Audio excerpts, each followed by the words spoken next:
Hi, in this video, I'm going to be sharing with you how you can check the number of words in any Google Docs document. And the best thing about this method is that you don't have to install any third-party plugin, add-on, or browser extension to get to know that information. So let me show you how.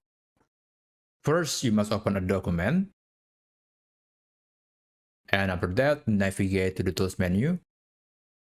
Click Word Count. And you will see the number of words in this section. So basically, this document has almost 600 words, and not to mention there are some other useful information like the number of pages, characters, and also characters without spaces.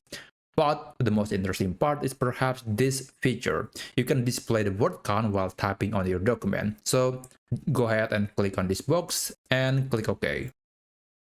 If you look at the bottom left corner of the screen, you will see this tiny widget that shows the number of words in the document. And this is useful especially when you are working on a document or essay that requires you to have a specific number of words in the document.